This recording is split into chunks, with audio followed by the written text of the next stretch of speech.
Hi, this is music journalist Justin Kantor. In 2018, I was offered the opportunity to write liner notes for a proposed 3 CD set of female supergroup Klymaxx's Constellation and MCA albums. Unfortunately, the collection did not come to fruition, but in the process, I had the delightful opportunity to speak with four of the wonderful ladies from this legendary group, and I thought, why not share some of the interviews with you guys? So I hope you enjoy. First up, Lorena Stewart. Then, were there professional experiences you had before coming to join what would ultimately be Climax, or what was the path leading up to that for you? Well, I sang with it was all girls group. It was four of us, and we did like a few shows in Lake Tahoe and in Vegas. And Okay. after that group disbanded, how I got to Climax was that when Gwen Dickey, that was the Oh, from Rolls lead singer Royce. for the group, yeah, from Rolls Royce, she quit. My sister happened to be dating the horn player, Michael Moore, at the time. Oh, yeah. And yeah, and he asked me, why don't you come audition to try to sing with us? And I was like, really? I was like, sure. So I did a series of two auditions with them, and they were excited. And then one of them even went and got some of the stage clothes that Gwen used to wear to much. Try this on. And I was like, and they were like, well, the other guy was like, hey, it's a little too soon. Just wait. But anyway, after that, I guess Michael had ran into Bernadette, Hmm. who was putting together the group. And at the time, I didn't know it was a band. And he said, they're around your age. You may want to try them out. We really like you, but he said, I think this might be a good opportunity for you. So I Okay. was like, okay.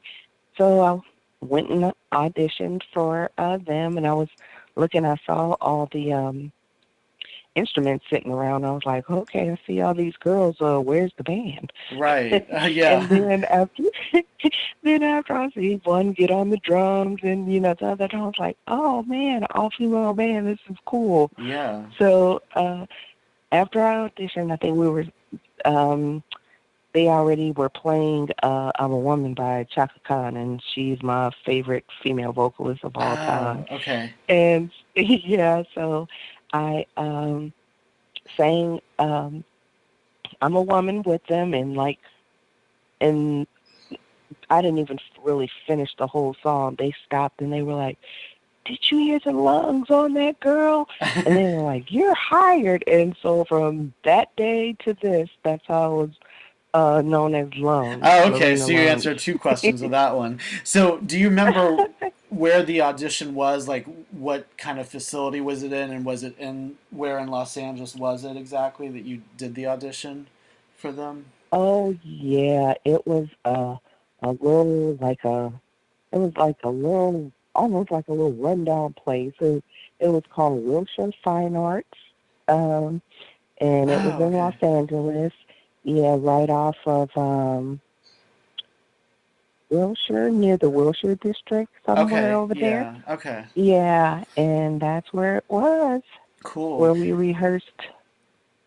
So, when you were accepted into the band, was it clear from the start what your role was? What, like, were you joining to be the lead singer, so to speak, or was it like how did that work in terms of those beginnings, of the group? Then about like who did what? Was it switching around, or did everybody have a defined role? Everybody had a defined role. Okay. Everybody before I got there, when they were doing like the cover tunes, everybody took a turn like singing lead, but the vocals weren't really that strong, so Okay. they were actually looking for a lead singer, Okay. and so yeah, Yeah. and that's how I got there. And what do you remember about the process of when you actually were signed to Solo Records and you guys started recording those first couple albums that you did, Never Underestimate The Power of a Woman and Girls Will Be Girls, because I'm sure it was probably a somewhat new experience for you as far as the studio environment, I'm guessing. Like, what do you remember about how those dynamics were of, like, just recording an album and, kind of that whole process? Oh, okay. Yeah, we were rehearsing there at the Worship Fine Arts, and we hadn't even been together as a unit with me for a year yet. Oh, And okay. by word of mouth, it got to one of the A&R people at Solar, and they brought Dick Griffey over to see us, and he was like, "I want to sign you guys like Hmm. right away," right after him hearing us, and then from that point on, we were like, "Whoa, what? We're getting the deal. We're getting the deal. Can we quit our jobs?" He was like, Uh "Well, huh. no, not yet." Right, not yet. Yeah, not quite.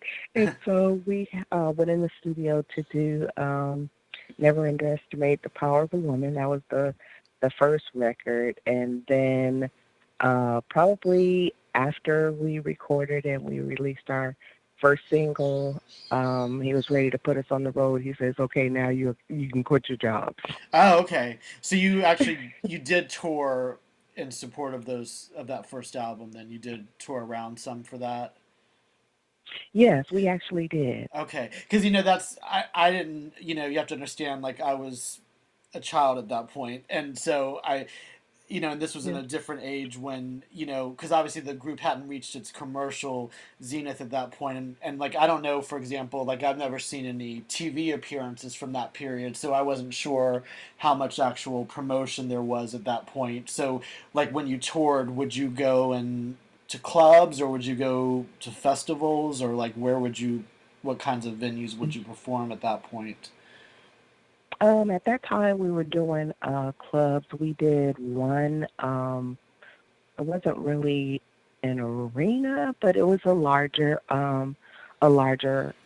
audience, and it was just locally. We didn't really venture, Okay. out on like a worldwide tour. Okay. Uh that actually didn't happen until the Meeting in the Ladies Room album. Okay. And we were just so excited, too, to be on Solar, because at that time, there were people that put out a single or two, and if it didn't hit, they were dropped. And Dick just really had confidence that we were gonna make it. And Meeting in the Ladies Room was, as you know, the third album. So that's when it really took off. And then was like, okay, it's time to hit the road, really, because the Right. record sales just started, There were, picking up. now I wanted to ask you, sort of, the "Girls Will Be Girls" album, I think, was significant because that was one that you started writing on a couple of songs like "Convince Me" and "Don't Hide Your Love," um, Yeah. and also, aside from that, stylistically, it was kind of interesting because Jam and Lewis worked with you guys, and they weren't known that much outside of the time at that point. And I certainly think with songs like Wild Girls and Heartbreaker, it maybe signaled what was to come, when you ultimately did do Meeting in the Ladies' Room. So, do you have any memories of, like, those sessions, like working with them? How, and any thoughts on, like, was there a kind of a conscious decision, like, let's kind of move in this direction stylistically, or did it just kind of happen, or, you know? Well, yeah, actually, when they came to produce for us, we were their first group outside of the time that Mm-hmm.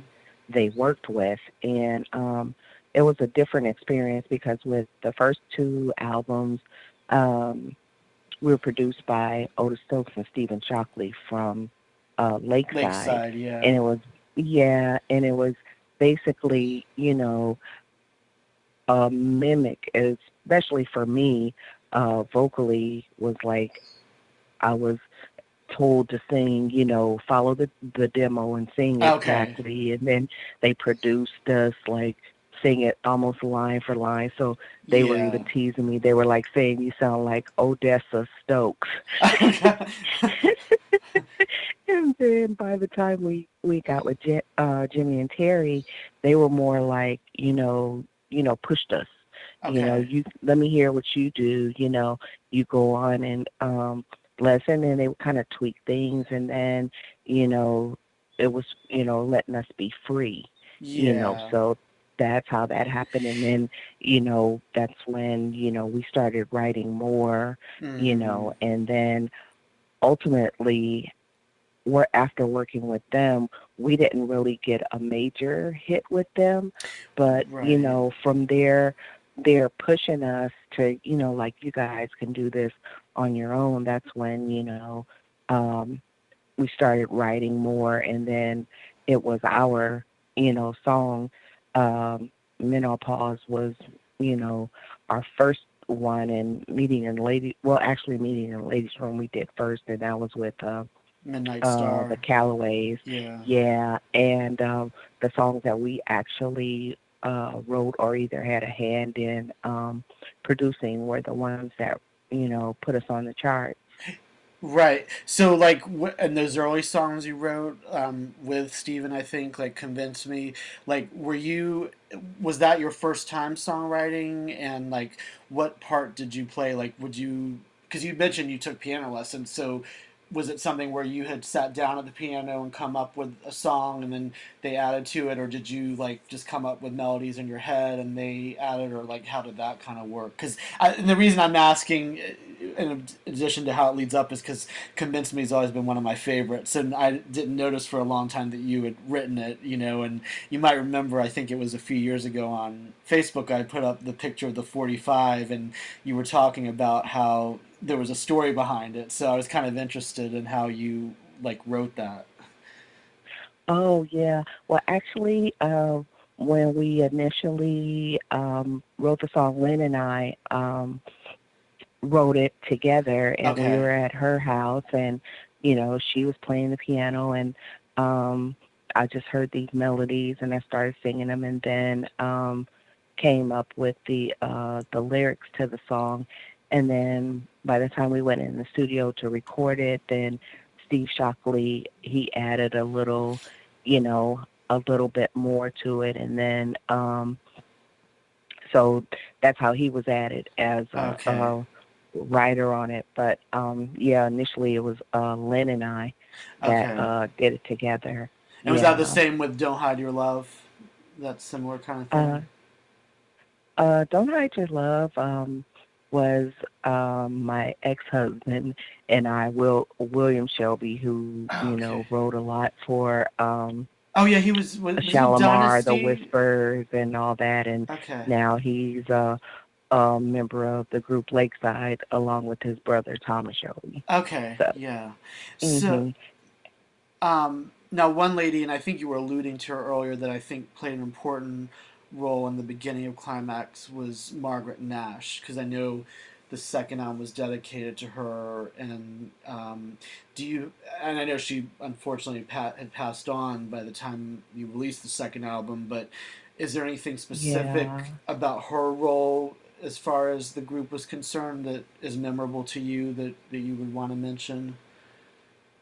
Oh yeah, Margaret was a sweetheart, and she was a little pistol. She was like no nonsense, but she was like the kind of like the auntie, Oh, the okay. auntie, the mom over us, like the mother hen, and she pushed us a lot, and she taught us a lot about you know kind of like the old Motown days when they had like the coaching, on how to dress, how to do interviews and things like that. That's what she was, and she was amazing. She was And amazing. she was the lady that was married to Johnny Nash, right? Yes, that's Okay, correct. yeah, because I remember that she had done some songwriting with him on some of his early songs, but I hadn't made the connection before that she actually worked at Solar Records, and it was ironic because last year I did liner notes for a Johnny Nash anthology, and I didn't get to actually speak with him, but I didn't know that whole story. I actually, I talked with Cheryl last week, and she was telling me about what happened with, the car accident and everything, and I didn't know all that.